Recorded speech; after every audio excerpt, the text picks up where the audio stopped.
I was personally waiting for a new 52 Death of the Family movie, but I'll take this. So there's no denying that when it comes down to animated movies, DC is on top of Marvel and has always been. Even though the last few years of their movies have been sort of hit and miss. Or at the very least that's how I personally feel. Although that's not going to stop Warner Bros. And DC from releasing 4 movies within 2019. But the biggest reveal coming from this year's San Diego Comic-Con, in my mind at least, is that we will get to see an animated adaptation of the Batman Hush storyline, which as far as I'm concerned isn't part of the current DC movie animated universe. Which to me is going to be an amazing plus because I am not very fond of most of those movies. And it's also a big plus mainly because Batman Hush is such an amazing storyline to adapt. Now some of the villains that we will expect in this movie will of course be Hush himself, the Joker, Poison Ivy, and Ra's al Ghul. And I'm going to assume that Catwoman will be on there as well because she was such an important character within the storyline. And I'm very much on board with this because it's been quite a long time since we last seen any of these villains in any of the animated movies, and as for Hush, this is going to be his very first animated appearance. So clearly I am very much excited for the adaptation of Batman Hush. And like I already mentioned, Batman Hush isn't the only animated movie that has been announced during this year's San Diego Comic-Con, as we did discover that we will get to see the sequel to the Death of Superman animated movie that will be titled The Reign of the Supermen. And this is going to be the first animated movie that DC will release in 2019.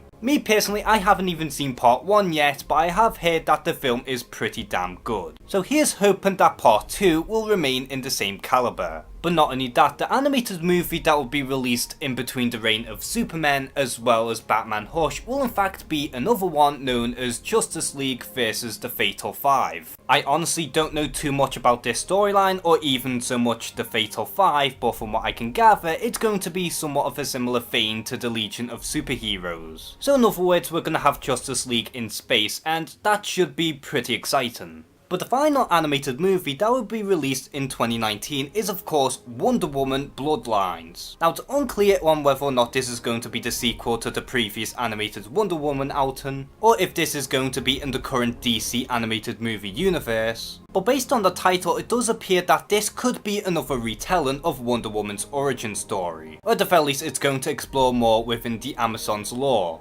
Either way, it is nice to see that we will get to see another Wonder Woman animated movie, because this is going to be the first Wonder Woman animated movie in just over a decade. And whether you like some of the DC animated movies or not, you can't deny that they are on top of their game when it comes down to releasing so much in one year. And they do sell relatively well coming from home media releases. But it is cool to see that we will have a bit more variety next year in that we will get to have one Batman movie, one Superman movie, one Wonder Woman movie, and finally a Justice League movie. So what do you think of all of the DC animated movies that have been announced during this year's San Diego Comic-Con, and which animated movie are you most excited to see in 2019? Comment below and share some thoughts. And as always, thank you guys for watching this video, please like and subscribe, take care and have a good one.